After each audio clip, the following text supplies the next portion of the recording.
for everyone trying to raise money, I want you to know that Airbnb was trying to raise $150,000 at a $1.5 million, I think, post-money valuation. And here's one of many rejection letters. Hi, Brian. Apologies for the delayed response. We've had a chance to discuss internally and unfortunately don't think that it's right for fill-in-the-blank investment firm from an investment perspective. The potential market opportunity did not seem large enough for a required model. I want you to just put in this perspective. Airbnb handles nearly as much money as the entire GDP of the country of Croatia. One in about every $1,500 spent in the world, about $1 spent on Airbnb. That's a pretty large market. And our business is pretty much the same idea as the idea that we proposed that person who said our market opportunity wasn't large enough. You didn't sell for $1 billion, but presumably there's some amount you would have sold for, right? Did you write down in your head, like, I think the actual valuation of Facebook at the time is this, and they're not actually getting the valuation right? How did you think about that choice? Yeah, I don't know. I mean, look, I think some of these things are just personal. I don't know at the time that I was sophisticated enough to do that analysis. But I had all these people around me who were making all these arguments for how, like, $1 billion was, you know, it's like, here's the revenue that we need to make, and here's how big we need to be, and, like, it's clearly so many years in the future. Like, I mean, it was very far ahead of where we were at the time. And I don't know, I didn't really have the financial sophistication to really even engage with that kind of debate. I think I sort of deep down believed in what we were doing. And I did some analysis. I was like, okay, well, what would I go do if I wasn't doing this? It's like, well, I really like building things, and I like helping people communicate, and I like understanding what's going on with people and the dynamics between people. So I think if I sold this company, I'd just go build another company like this, and I kind of like the one I have. So I mean, you know, why, right? I don't know. I think a lot of the biggest bets that people make are often just based on conviction and values. To get a business from 0 to 10 million, you essentially have to be very, very dictatorial. You tell people what you want. People will tell you this isn't going to work. You ignore comments, you ignore feedback, and you do what the hell you want, and you force your business into success. This is my experience, right? I'm sure there are other people that have had different experiences, but that was my personal experience. Why? Why do you need to be dictatorial? You have no time. You take high level of risk. There's no time for discussion. Generally, what you're trying to do hasn't been done before. There's no data to back up what you're thinking.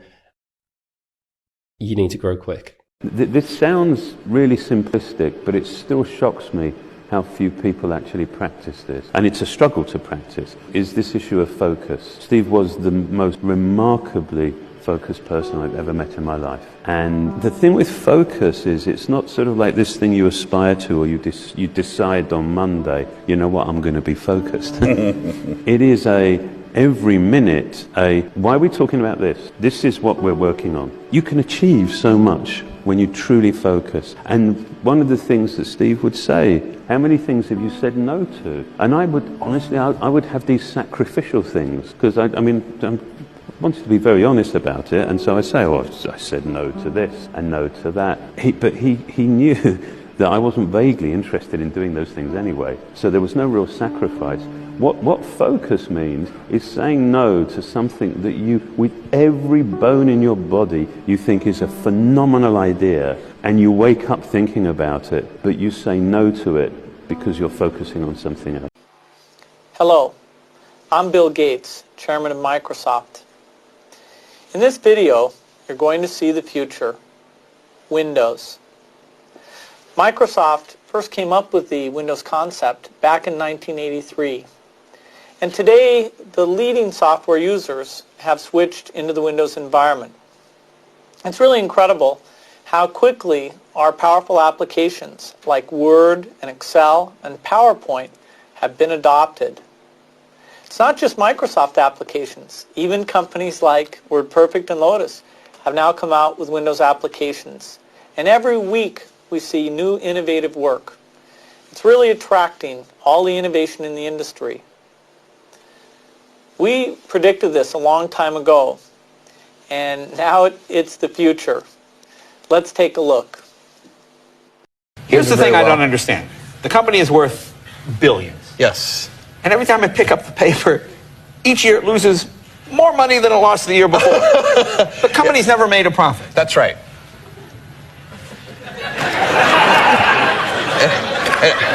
Now, why? How does it? Why? How does that? Why? Seems like a new math, doesn't it? It does. I mean, it's to someone who doesn't know anything about this. It's amazing. You know, we lost 12 million last year, and we're doing great.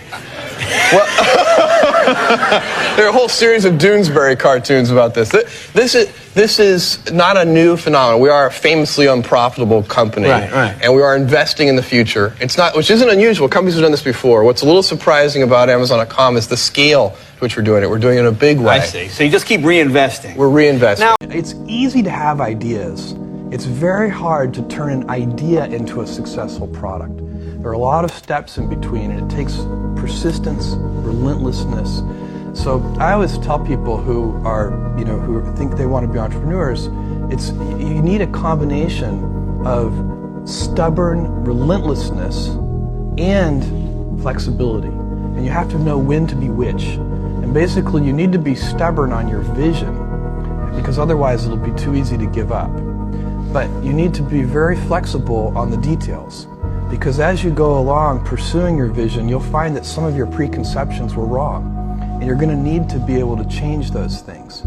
So I think taking an idea successfully all the way to the market and turning it into a real product that people care about and that really improves people's lives is a lot of hard work. Used to be a classic metaphor for companies was the family, and you'd hire them and you'd be like, we're a family, we look after each other. And it's kind of baloney, because you'll lay someone off in a way that you wouldn't your sister. And it's like you want them to work for you like they were a family member for free and cheap, but you're not really prepared to treat them like a family member, if you're honest. And so really the professional relationship is like a sports team. And if you want to win a championship, you got to have incredible talent at every position. And so we say, look, we're like a professional sport, not like your kid's soccer team, but no, like a professional sports team where we pay people well, we want them to win. And if you have one bad game, you don't lose your position. But ultimately, you're fighting for your position every year. And that's how we feel about it. As long as we're honest about it, it's exciting, because then you can play really sophisticated sports. So to do a blind pass in soccer and you just know the person's there, that's an art. You need great teammates, that you are so well rehearsed. And, so to do that, you need great talent, and that's fun to be around. If you were magically 30 years old again today in 2023, and you were going to Denny's with your two best friends who are the two smartest people you know, and you're talking about starting a company, what are you talking about starting? I wouldn't do it. I know. And the reason for that is really quite simple. Ignoring the company that we would start. First of all, I'm not exactly sure. The reason why I wouldn't do it, and it goes back to why it's so hard, is building a company and building a video turned out to have been 1,000,000 times harder than I expected it to be. Any of us expected it to be. And at that time, if we realized the pain and suffering and just how vulnerable you're going to feel, and the challenges that you're going to endure, the embarrassment and the shame and, the list of all the things that go wrong, I don't think anybody would start a company. Nobody in their right mind would do it. And I think that that's kind of the superpower of a entrepreneur. They don't know how hard it is, and they only ask themselves, how hard can it be? The fundamental problem here is that headphones are a miraculous thing. You put on a pair of headphones and you get the same experience you get with a great pair of speakers, right? There's no such thing as headphones for video, right? There's not something I can carry with me that I can put on, and it gives me the same experience I get when I'm watching my 50-inch plasma display at home. And until somebody invents that, you're going to have these opposing constraints. Well, they have those huge goggles you can wear. But they're lousy. But you never get a date if you ever wear them, right? Best business decisions really have to do with picking people. Deciding to go into partnership with Paul Allen is probably at the top of the list. And then subsequently hiring a friend, Steve Ballmer. And having somebody who you totally trust, who's totally committed, who shares your vision and yet has a little bit different set of skills, and also acts as a check on you. Some of the ideas you come up with, you run by them because they're going to say, hey, wait a minute. Have you thought about this and that? And just, the benefit of sparking off of somebody who's got that kind of brilliance. It's not only made it fun, but it's really led to a lot of success. So picking a partner is crucial. I can always tell when we're dealing with a proper founder when we start with how are they spending their money. And so whenever I go into a startup that has beautiful offices and really nice chairs, I cringe. Because that means that they haven't quite figured out that it's not their money. Unless it is their money, in which case they can waste it on that. When I joined Google, I was given an office and I had a little corner of a desk with 4 other engineers. Eventually I was given an 8x12 office where my desk was a door, literally a door, which I've retained to try to remind myself of what it takes to be successful. So my office today has that door in it. The great founders are frugal. They understand that the money needs to be used precisely for certain areas. Many of the most successful founders begin with no salary at all. I have lots of stories about Larry and Sergey, but let's just say that when I started, one of them was having trouble with his car, so I had to loan him his car because his car broke down. My car, because it broke down. I mean, that's the kind of stuff we're talking about. And so if you're not prepared to live that, you don't really understand what being a founder is like. I mean, for me, I'd love to be a founder. I'd love to have a nice corner office with a beautiful view and lots of secretaries. And all this art. That's not how it works, right? And the great founders always started that way. Think long term. This is really critical. Any company that wants to focus on customers and put customers first, any company that wants to invent on behalf of customers has to be willing to think long term. And it's actually much rarer than you might think. I find that most of the initiatives we undertake may take 5 to 7 years before they pay any dividends for the company. They may start paying dividends for customers right away, but they often take a long time to pan out for shareholders in the company. So that ability to think in sort of 5 years and 7-year time frames really is very, very useful for us, and it's definitely one of the things that I know. It requires, by the way, and allows a willingness to be misunderstood. If you think long term, many of the inventions that we undertake, maybe if they're disruptive in any way, they may not be understood in the early innings.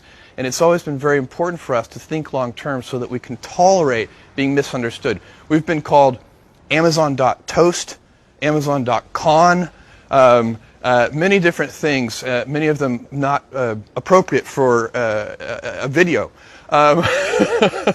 And if we think we're right, then we continue. If we think we're wrong, if we're criticized about something we think we're wrong, we change it.